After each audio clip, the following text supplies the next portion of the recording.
we'll get started.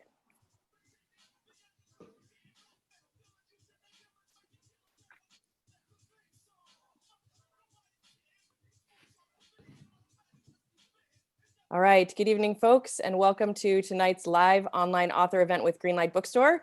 I'm Jessica from Greenlight, and we are thrilled to host tonight's event with Brooklyn Borough President Eric Adams, presenting his new book, Healthy at Last. He's going to be talking tonight with Bryant Terry, so you are in for an excellent time. Before we start, I just want to say a huge thanks to Eric, Bryant, and the team at Hay House and Inkwell Management for making all of this happen, and to all of you for showing up. Though we're not able to host events in our store spaces right now, our community of authors and readers is still here, and we're grateful for your support and for the chance to make space like this for conversation and connection. Now, a couple housekeeping things. In our Zoom webinar tonight, you can see and hear the speakers, but they can't see and hear you, but they can see that you're here. And you can see a count of fellow attendees at the top of your Zoom screen. You're welcome to post your comments and thoughts in the chat. It's a great way to show your appreciation for the author and interact with fellow attendees. If you have a specific question you'd like to have answered, please post that question in the Q&A module. You can find it by clicking on the icon that looks like two speech balloons. We'll be pulling questions only from the Q&A to be answered in the later part of the program.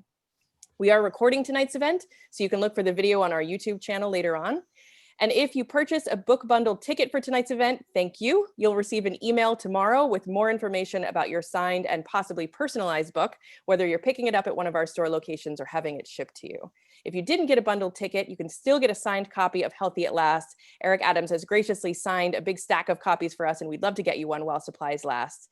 You can order through our website for a quick pickup at the store or for shipping anywhere in the US. I'll paste the buy link in the chat in a few minutes.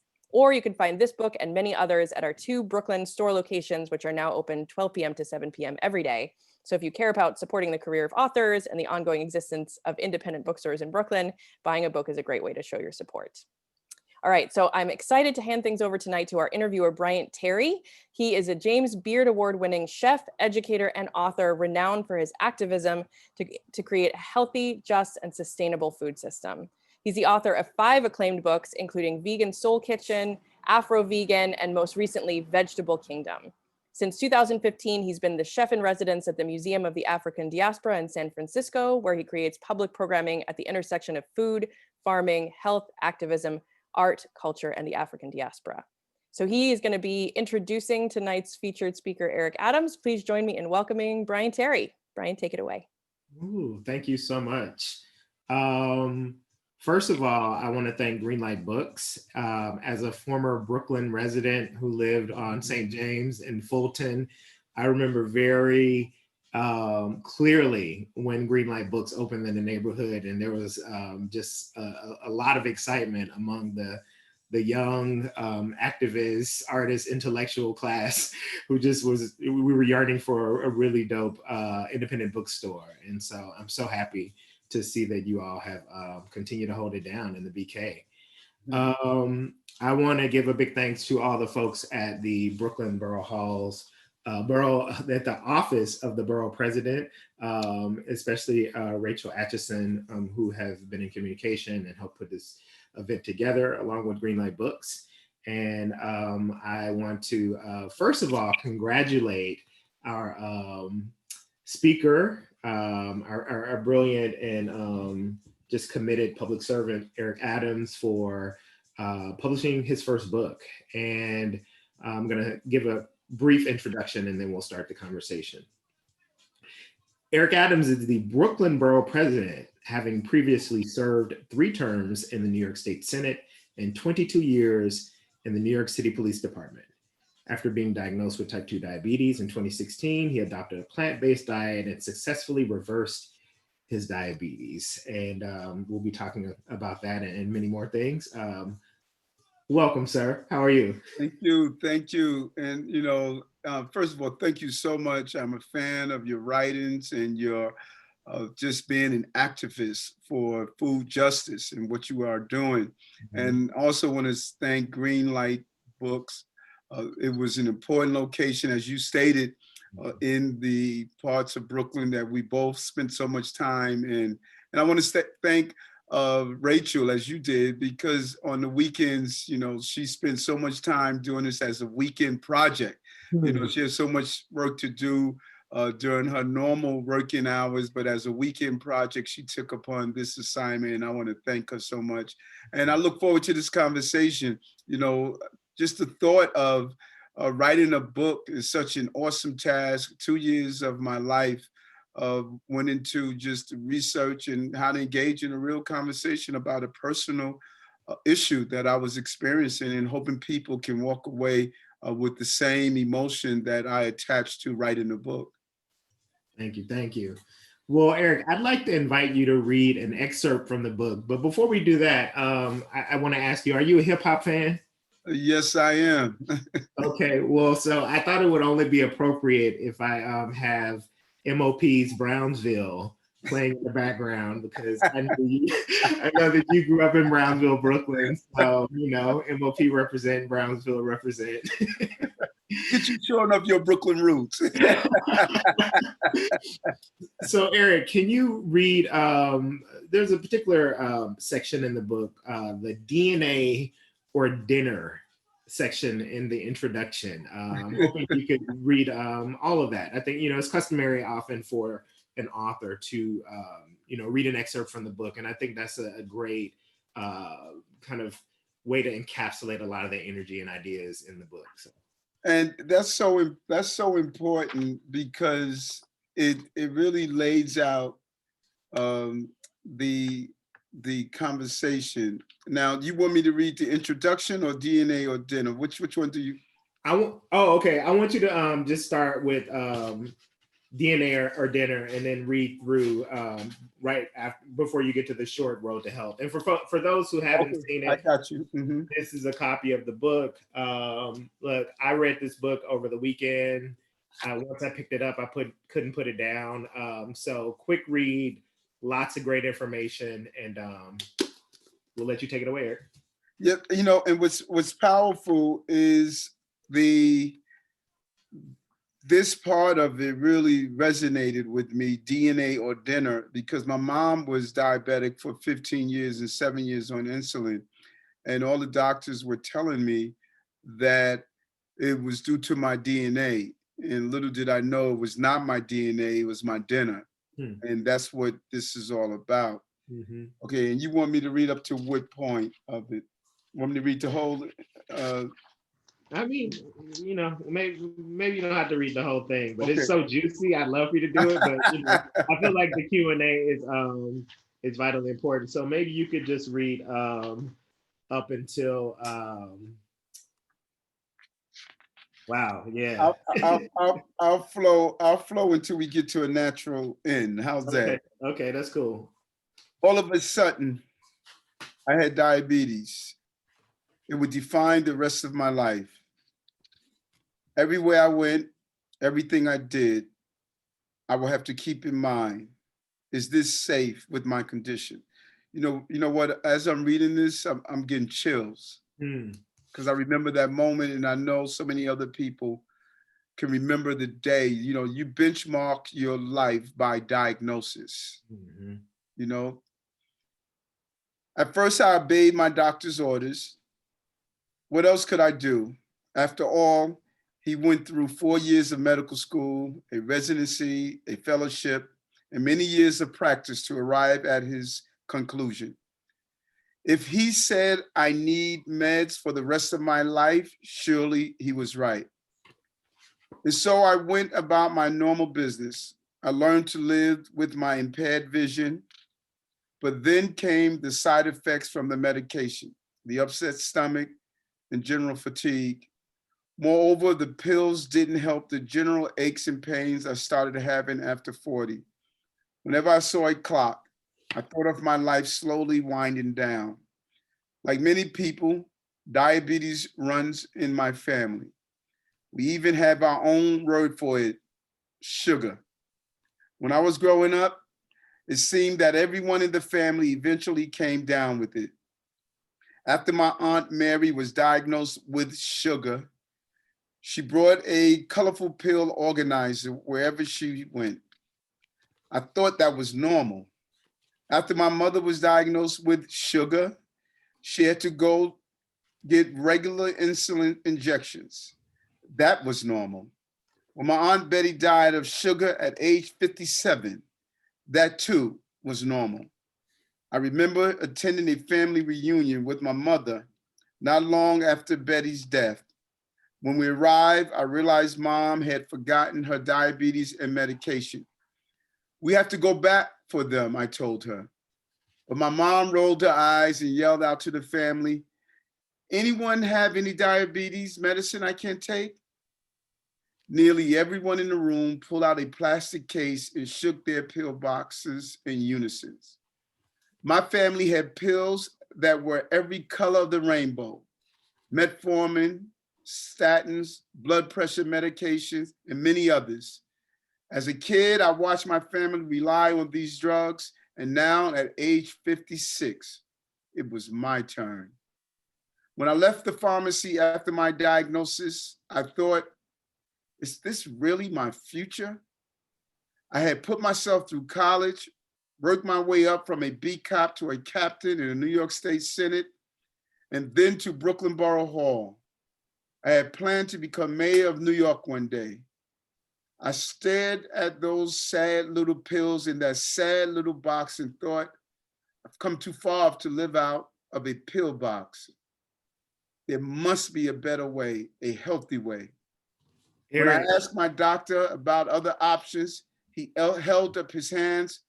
Sorry, Eric, there aren't any. If you lose some weight and stay on your meds, you might be able to keep your diabetes from getting worse. That's the best you can hope for. That's the best I can hope for? I wasn't going to accept that. I wasn't going to accept a bad situation and just live with it. I certainly didn't do that after I was arrested for trespassing at age 15.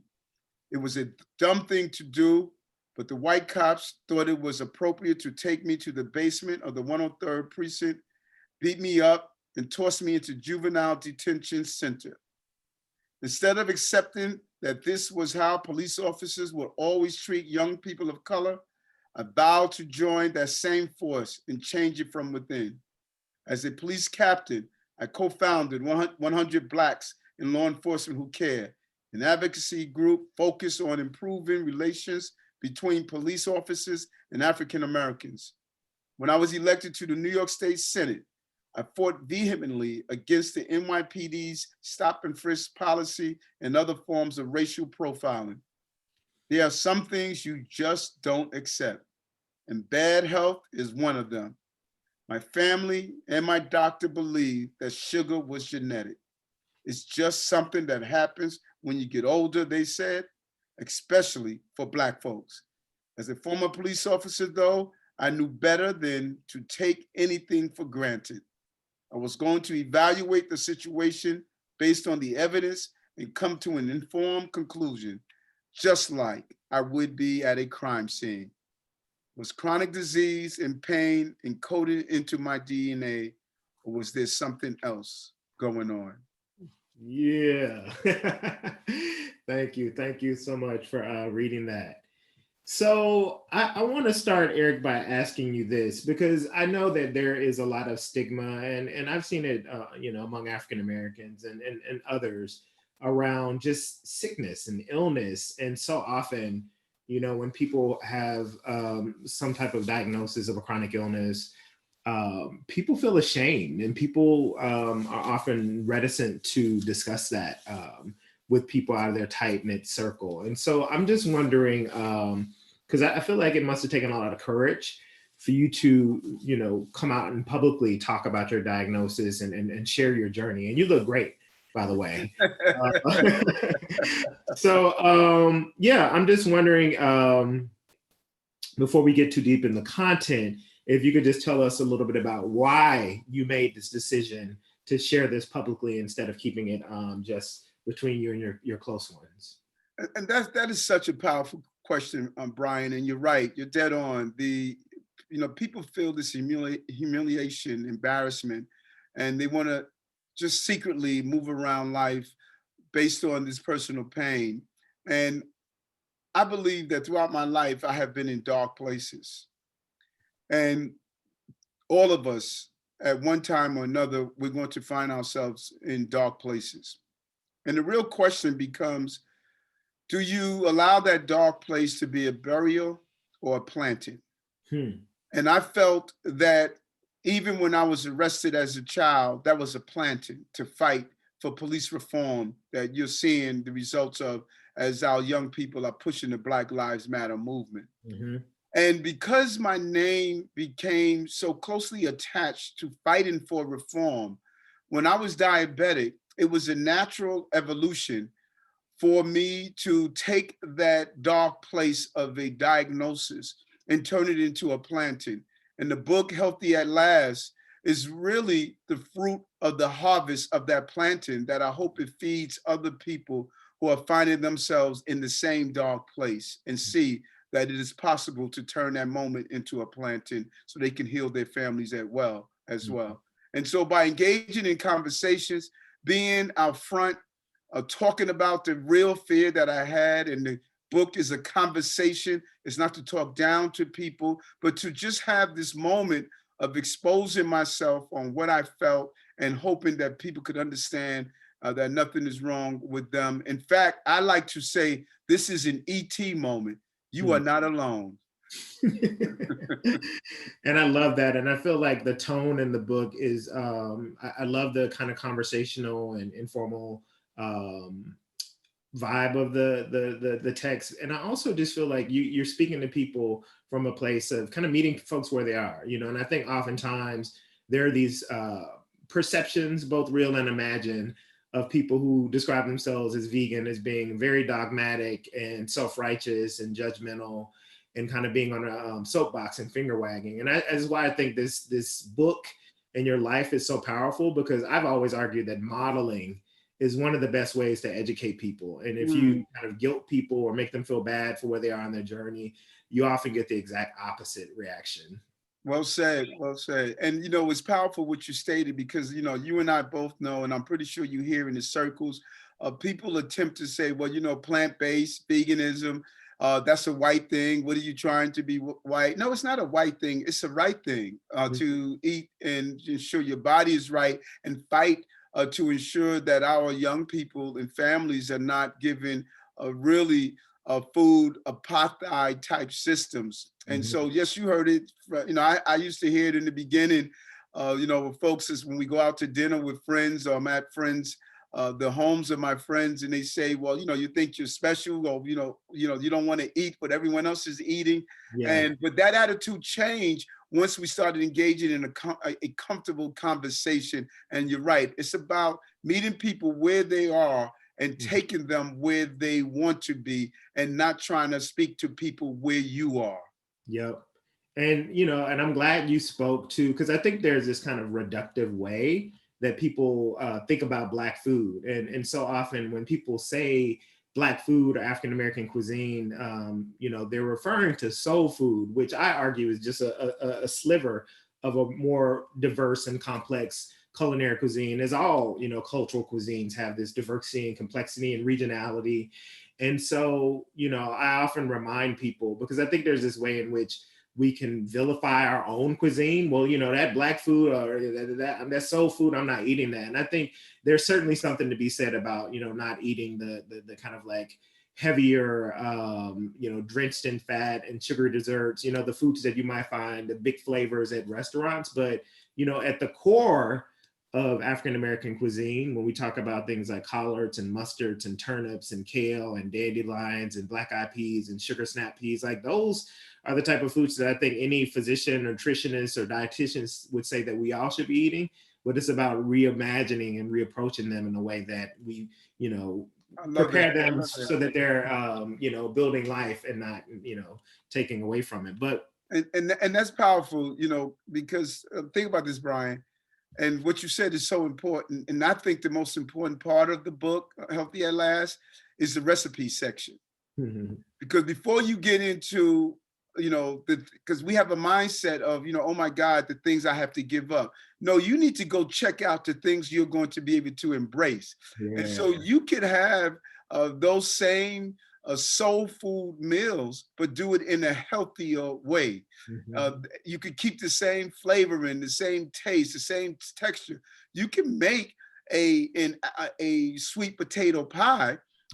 Just do it correctly. So it's not about what we're giving up, because the first week of going plant-based, I'll never forget the Sunday, Brian, I can remember like yesterday.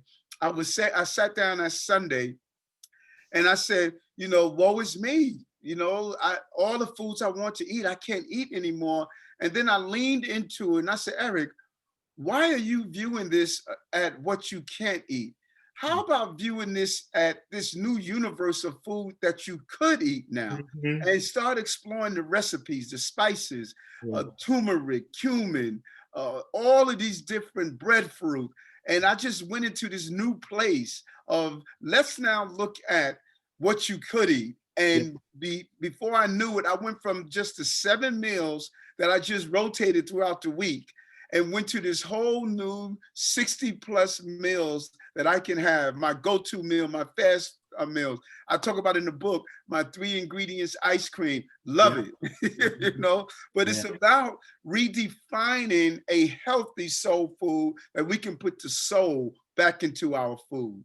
Yeah, absolutely. I totally agree. I think so often when people who haven't had a lot of experience with plant-based diets or eating kind of vegetable-centric meals, they do talk about it from a deficit standpoint instead of recognizing that the amazing abundance and the diversity that, as you mentioned, we can invite ourselves in to explore.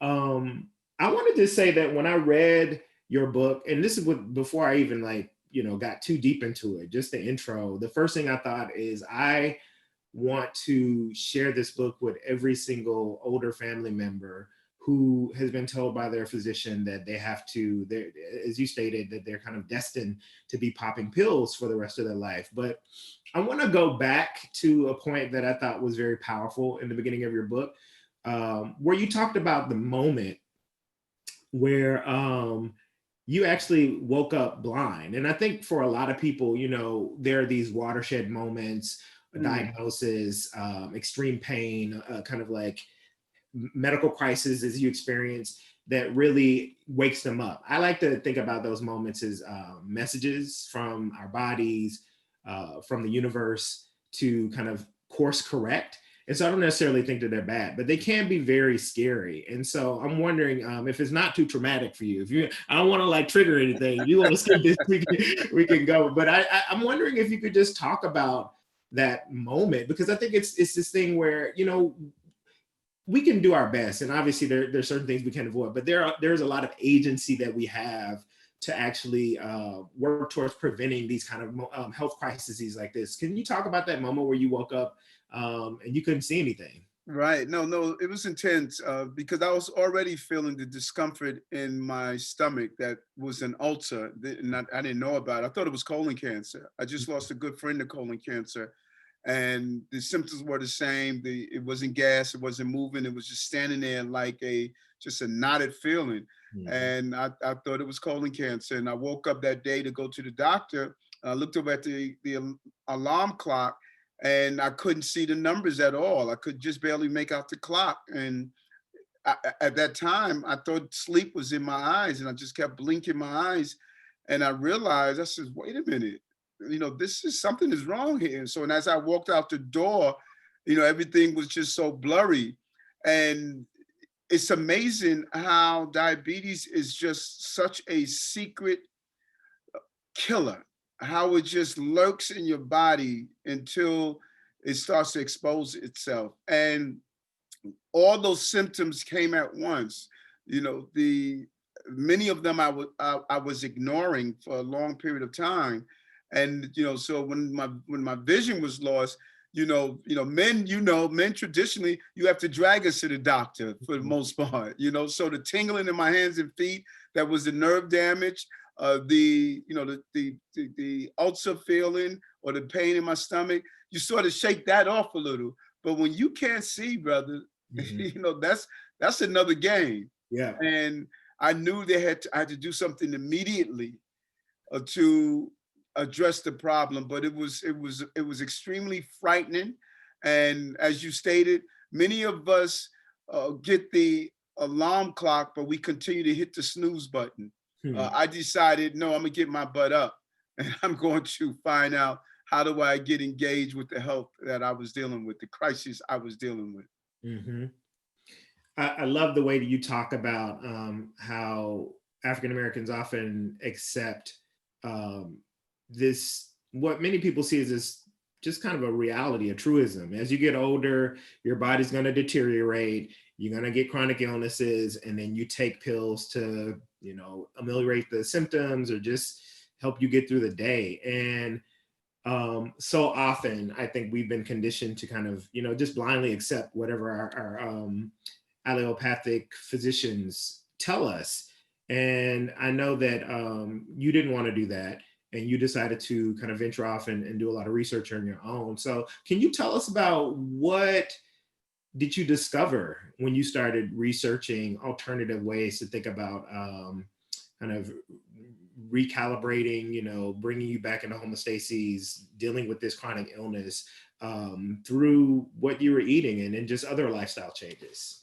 It was just an amazing, you know, again, wake up call. And probably the most thrilling part of this journey was Mom, you know, watching her injecting herself with insulin day after day, looking at that grimace on her face. After 7 years, she never got used to it. And then for her baby, you know, her son also, to now be inflicted with the same chronic disease. And so Mom was over 80 when she decided to go a plant-based journey. Mom was on 9 medications. She was on insulin for 7 years and diabetic for 9. And after 2 months going plant-based, Mom was able to cycle off of insulin. You know, prior to going plant-based, Mom was taking medicine to bring down her sugar, medicine to bring it up when she became hypoglycemic. She was taking medicine to deal with the kidney failure that was being caused because of the over medication that she was using. And so one of the big misnomers is that people actually believe all of this medicine we're taking is curing their diseases. It's not.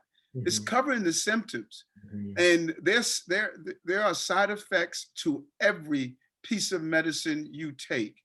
And when you look at those side effects and how it impacts. And so as I started the journey and was able to influence my mother and my other siblings, who also, all of them, my sister was going through breast cancer. My other sister lost her kidney due to diabetes. My other brother was going through chemo. We should not have to benchmark our lives by the chronic conditions that our loved ones are going through. And that is what this journey is about, to state that we could be healthy. And that is why we're so committed to what we're doing in a real way. Mm-hmm.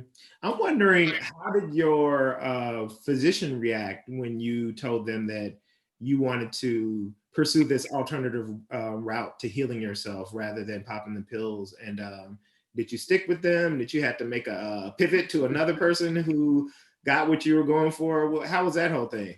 That's a great question. I recall returning to my internist, who's a good friend. I love him. He's a very conscientious, thoughtful doctor. And returning, he checked my blood sugar the first day I came back after the 3 months. And he looked at it, he was like, wow, because my blood sugar was so high, I was in advanced stages of diabetes. Mm-hmm. And he saw it, how low it was. He says, wow, the medication is working. And I told him, I put the full bottle on his desk and said, no, doctor, I'm not taking the medication. He said, what are you doing? Mm-hmm. And I said, I went to a plant-based, whole food, plant-based life. And it's important that I don't encourage people to do this journey without being in connection with their physician. You know, it's so important, because when you stop eating the foods that raises your blood sugar, you are going to stop needing medication, but you need to cycle off the doses of medication with a healthcare professional. Mm-hmm. So when you go to your doctors, you should ask them, do you believe in a whole food, plant-based disease reversal? If they say no, you should find another physician. Mm-hmm. You should find one that believes in it. And so I was able to have doctors, two of my doctors, my endocrinologist and my internist, stated that, listen, we don't know much about this, but we want to be supportive of you and your journey. And when I gave my endocrinologist one of the books that I was reading, she says, I have to change my whole practice because I never knew this. And I think, Bryant, the biggest Shakespearean tragedy in this country is what we do to doctors in medical school. Yeah. Only 25% of medical schools teach one course on nutrition. We teach prescription to cover symptoms and to continue sick care instead of teaching health care.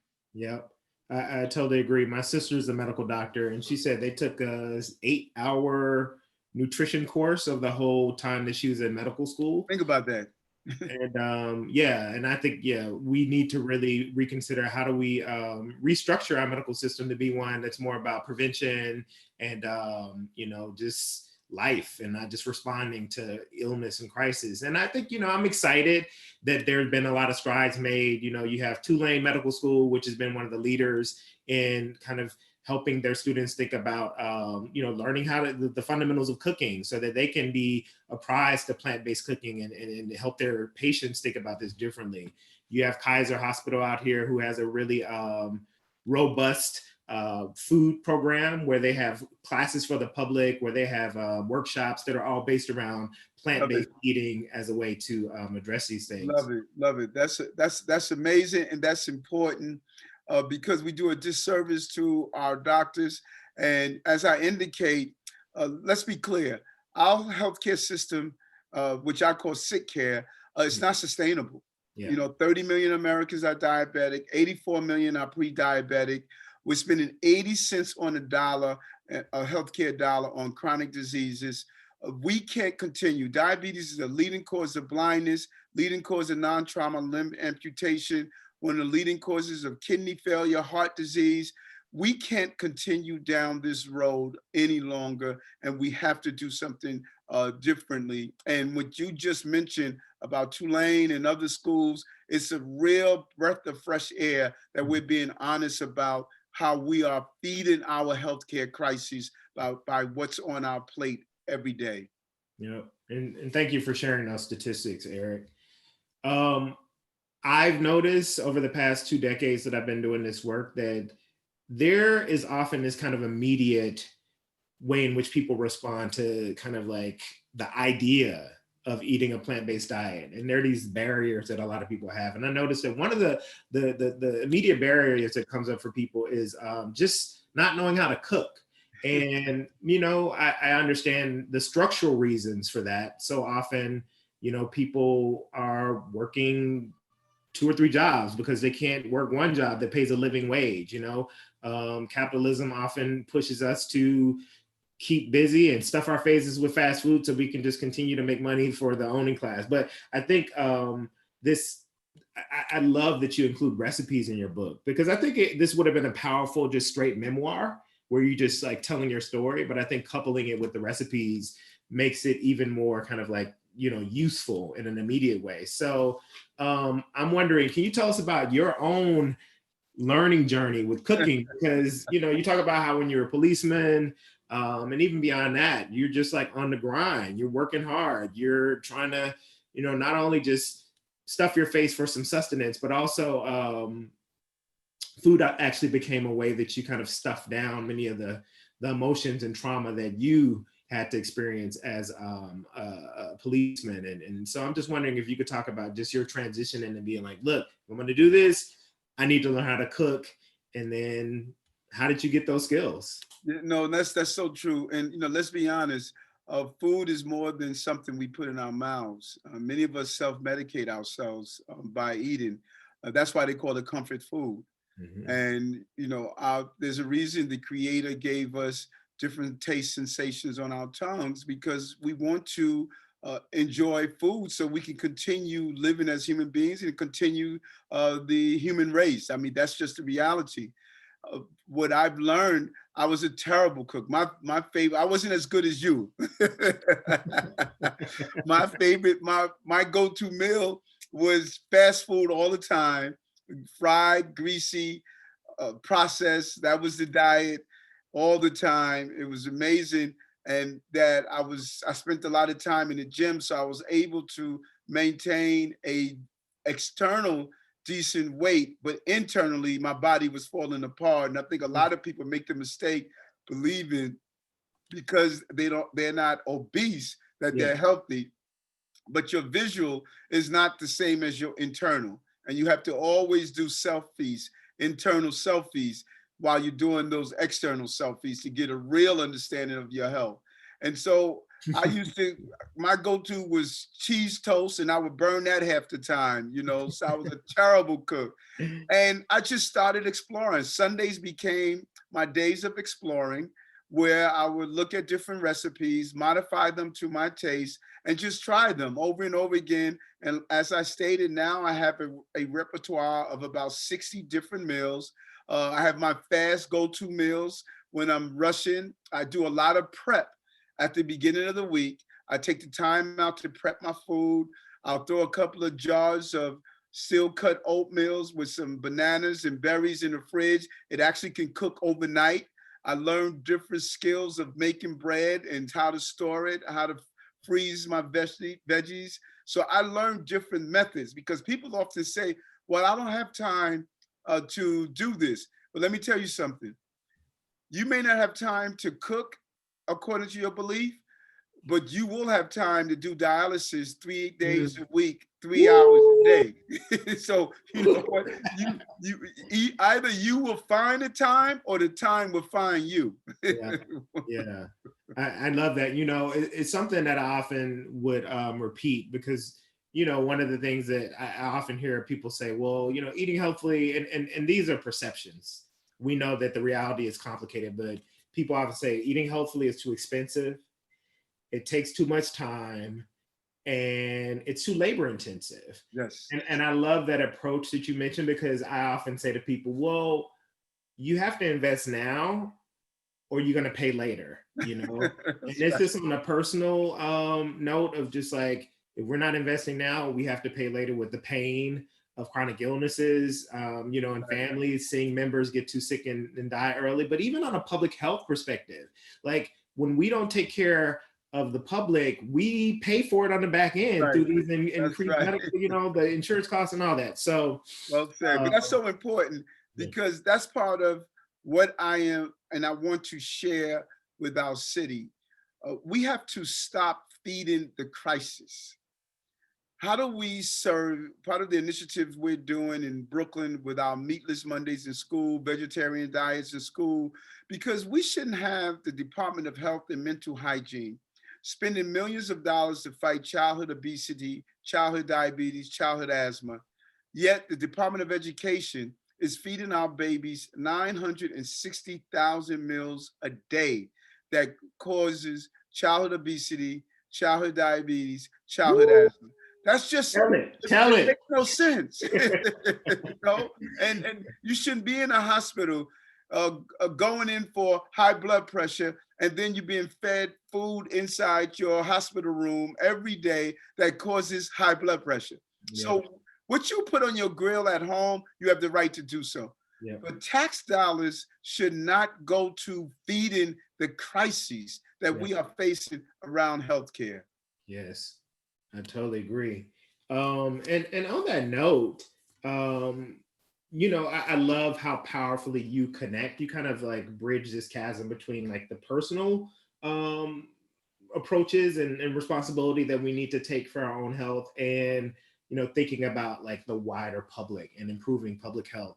So, you know, in that spirit, can you talk about some of the initiatives? I know you mentioned Meatless Mondays, because so often I think people think about improving health from a kind of individualistic, consumer-based approach. And I think that I encourage people to also think about, well, what community-wide efforts can we contribute to, and what are the policies that we want to think about, you know, we helping to change as citizens. Like, we are citizens, we have voice, and we can actually push, as you mentioned, our public officials to change policies that are in the benefit of everyday eaters like you and me, and not just the big corporations that want us to eat the fast food and want us to eat the commodity products. So have you implemented some models or examples of improving public health in that way that other boroughs and just other cities might think about adopting? A great question, Brian. And you said something at the beginning of the interview that many people may have missed. You used a powerful term. You used the term universe. And I'm a big believer of, we are all part of the same connectivity, the same universe. I can't be healthy and you are unhealthy. There's a universal connection that we all from the same center. We're all part of the same connection. And it is my duty to ensure that as you are, so be I. And I must make sure that I put out in the universe those things that are going to make our universe healthy. And right now we are doing things that are universally unhealthy. We have become domestic abusers to Mother Earth. Woo! And we need to change that and look at how we can do that. And so those are what the policies are. Our Bellevue project, Bellevue Hospital is the oldest hospital in America. We have the first of a program that is a lifestyle medicine program at Bellevue Hospital. 750 people have signed up on the waiting list. Over 200 people are going through the program. We want to show how hospitals can be partners in this. We put and implemented meatless Mondays in our correctional facilities, in our hospitals, in our schools, to really say, brothers and sisters who are locked up should not leave the institutions unhealthy. We need to put healthy food in our homeless shelters. When you look at the population that's homeless, many of them have comorbidities. And if we can use this opportunity when they're dependent on us to be fed, and we feed them and introduce them to more healthy food, we're actually bringing down the healthcare costs, and we're actually putting them on a pathway of a more healthy lifestyle. Even during COVID-19, this is an opportunity as we're feeding millions of Americans and New Yorkers. We should be introducing people right now to food that will strengthen their immune system and to show them how to learn how to eat healthy food instead of the food we're giving them, weakening their immune system. 90% of the people who are hospitalized have comorbidities. 90% of the people who die from COVID-19 have pre-existing conditions. These are the problems that we are creating. And so our policies that we're implementing in the city, teaching our children, putting our money to teach our children how to build hydroponics, farming, vertical farming, teaching them to have nutritionally based education, but just really leaning into healthy eating so we can create healthy families. So Eric, I've been frustrated since I started doing this work with the way in which people who are invested in changing our food system and in improving public health, they often just kind of reduce efforts to improve our own health just to food. And I think the food piece is important, but when we talk about like being healthy, I think we need to have a more holistic approach. And I know that, you take your physical activity seriously. I know that you are an avid meditator. And I'm wondering if you could talk about like some of your practices and other practices outside of just eating healthful plant-centered foods. What are things that you found from both in your own kind of experientially, but also through research that can help to improve our immune system, that can help us to, deal with the stresses of life, all those things? Love that. Love that. Listen, man, you asked some great questions, man. You need your own talk show. I love that because you're right. What we do often, we focus on the visual. And I believe that just as we have a physical body, we have a spiritual anatomy. And you can't have a physical presence, but your spiritual anatomy is consuming junk food, because you're going to be spiritually obese and you're going to be unhealthy. And there needs to be a yin and yang approach, a balance. And part of that means what am I doing for self-care? And that's why meditation, mindfulness, what are we doing to ensure that our spiritual present is healthy as well? And it's more than just singing a scripture, regurgitating a scripture, or singing a spiritual hymn on Sundays. What are we doing to deal with the spiritual balance that we need? And so I talk about that in the book, everything from meditating to finding your silent place, and particularly with Black and brown men that live through trauma every day, all day. We need to learn how to soak in a tub and light candles too. We need to learn how to take those walks and really find that internal healing. Yeah. And, people often say, well, do you have a gym? Do you have a gym membership? No, you don't need that. Your Stairmaster, your stairs. Walk up your stairs. Or get off the bus or park the car 10 blocks from your meeting location and do some speed walking. Get up from your desk, have standing desks, do jumping jacks in your office. There are ways you can incorporate into your life how you build your life around your health and not your health around your life. Yep. And that is what I do every day. I'm thinking about, how am I going to make sure I get my health into this day? Not so much how am I going to make sure how I get my business into this day. Yes, yes. And I'm so happy because, one of the things that I think is powerful about your book is that you are on the cover. It could have easily been an image of a finished recipe. I think it's powerful that you're on the cover. You remind me of my dad. Big up to my mom and dad, they're on here. Mrs. Terry. But, I think we often unwittingly kind of reinforce these ideas. We gender the way we think about healthcare and, or I should say self-care as like these things that women do, radical self-care is, well, I think we do two things. We gender it, and then we often like kind of imagine that we need to be buying these expensive luxury consumer items, going to an expensive spa or buying some item, or as you said, just like, paying for a gym membership when we may not be able to afford it. And I think it's important to kind of imagine other ways that we can take care of ourselves outside of having to spend our hard-earned money. So true, so true. And you know what's powerful, Bryant? It's about, because you'll hear people say all the time that, well, you're not going to live forever. And you're right. The question is not immortality. The question is quality.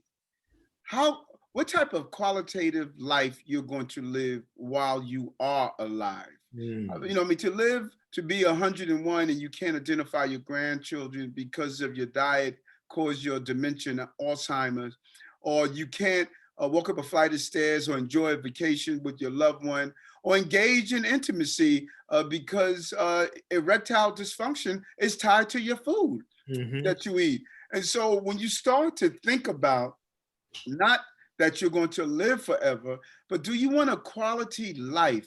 Do you want to be able to do the things you want to do at 90, at 100? Your lifespan can continue in a qualitative way if you make the right investments now. Yes. If you start saying to yourself that the person I know that is inside me, that person is not gone because you reach 80 or 90.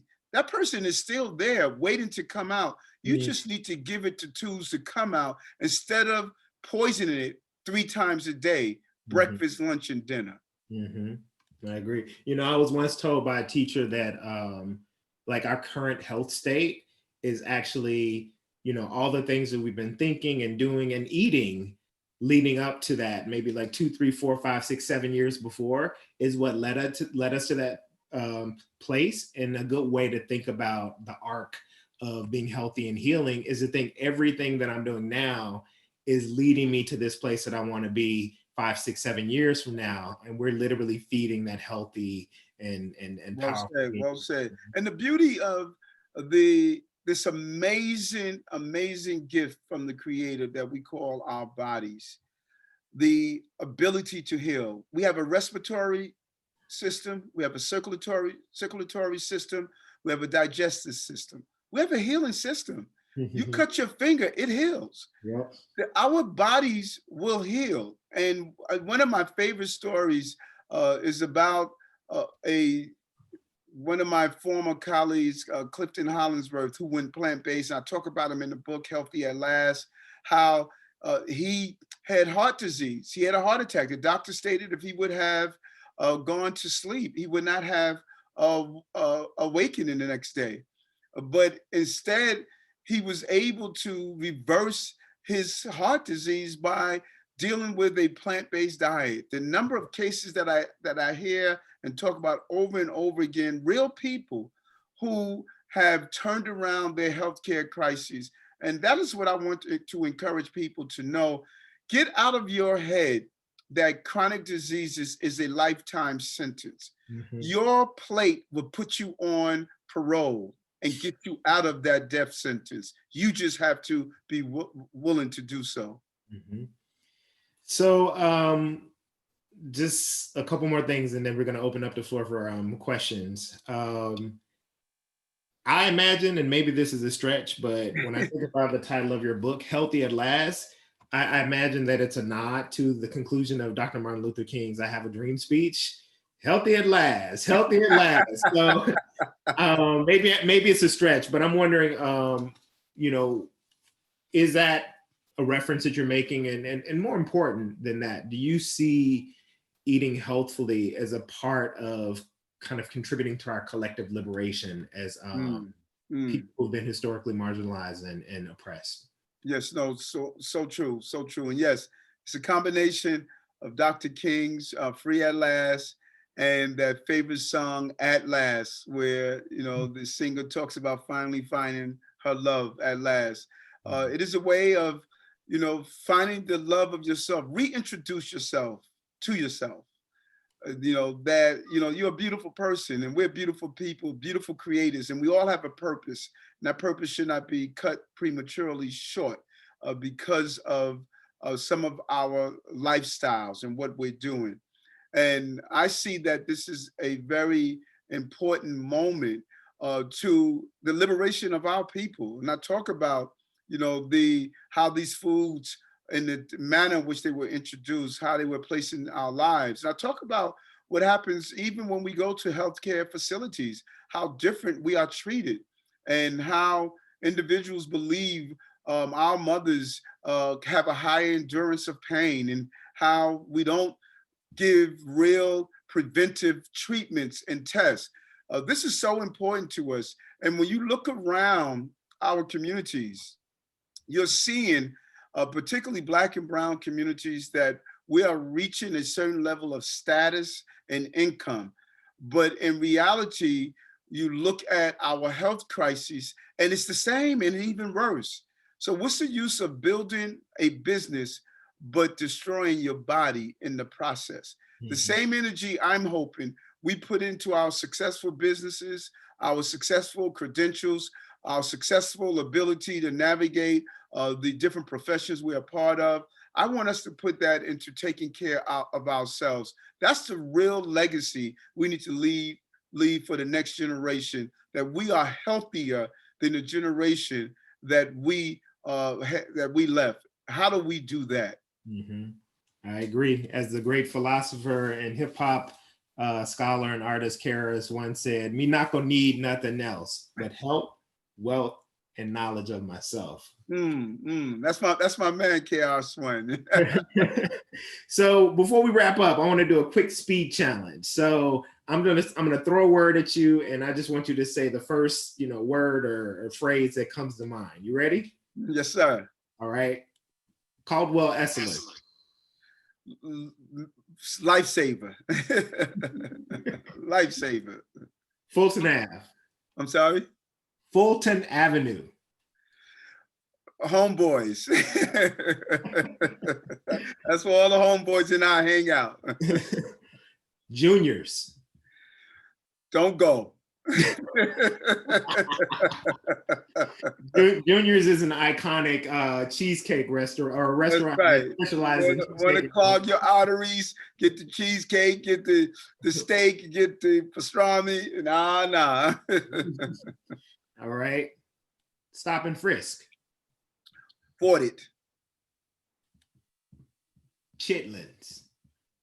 Not on my menu. And lastly, 2021. Mayor of the city of New York. Oh. All right. So it seems like we have a number of people who are interested in hearing more from you. So I'm going to start with, I first want to start with, I had put a message up on Instagram, and this is just to show you how reputation, character, those things travel and people don't forget.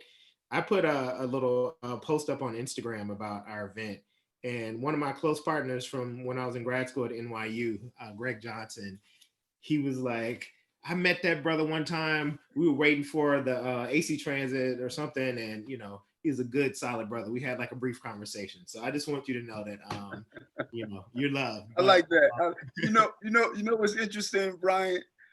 When you come from the heart, it reaches a person's heart, and people can or care people know when you authentically care about them.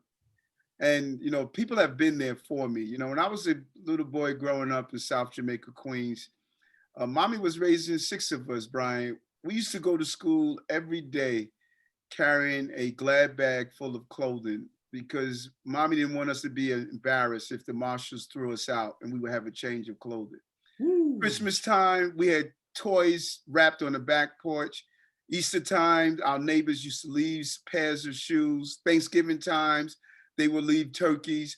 We had things called a susu, where they used to collect money so they could pay mom's mortgage for us. Mm-hmm. People have been there for me.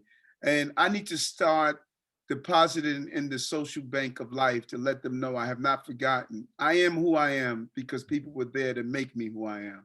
Ashe. All right. So Manuel Almonte asks, as the next mayor of New York City, what's your plan to make Whole Foods more accessible to low-income families? I like that. And that's a great question. I really believe that we can move our city to an agrarian economy that not only can we eat healthy, but we can also see the profitability attached to it to learn about this thing called urban farming. Every NYCHA development could have a rooftop garden on the top to grow their food using hydroponic greenhouses and serve it and have it readily available. We are going to have a real push towards urban farming. Our young people are going to learn a nutritional based education. We're going to really ensure that in every area that we're feeding people, we're going to feed them through our food pantries, all other avenues. We're going to feed them nutritionally based, healthy food, and teach them how to cook it. One of the saddest days of this journey was watching a sister at a food pantry look at a beet and say, what is this? How do I cook this? We need to give people information so they can be empowered to eat a healthy lifestyle. Mm-hmm.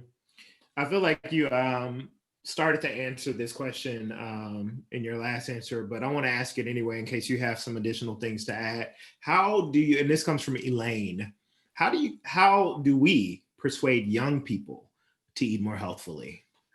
They are so ready. These young people are ready. And what we need to do, we need to connect the Black Lives Matter movement, the hip hop industry to get the message out.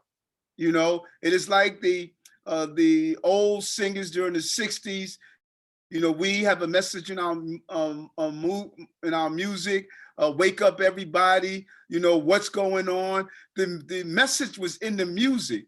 If we start letting our young Black warriors that are marching for Black Lives Matter, if we say, hey, if Black Lives Matter, you want to see the real butchery of Black and brown people, it's not only on the street corners with police officers, go into your hospitals and see what's happening to your family members. If we take this energy and now put it into the energy of a movement of saying Black Lives Matter, that they're not butchered on the medical room surgeries, that Black women die 12 times the rate as white women through maternal morbidities.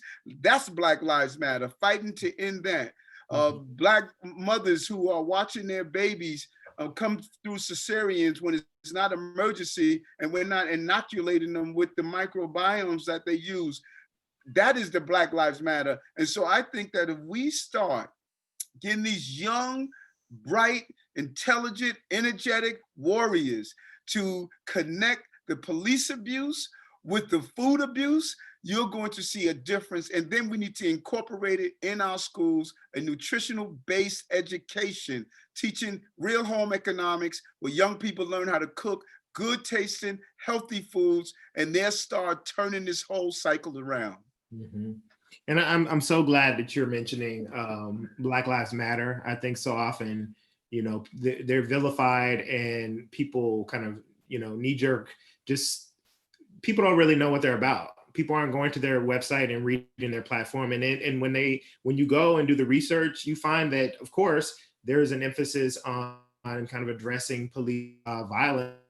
You know, they talk about reimagining our relationship with energy and thinking about what changes can we make to address climate change. Yes. You know, they're talking about the exploitative nature of capitalism. They're talking about food systems. And so yes. I think, you know, that kind of intersectional approach is vitally important. And we have to hold power accountable, and we have to be doing all the work to actually like change the reality of our communities. Couple more questions. This is a fun one. What is your favorite vegan junk food indulgence? three ingredients ice cream. That is my.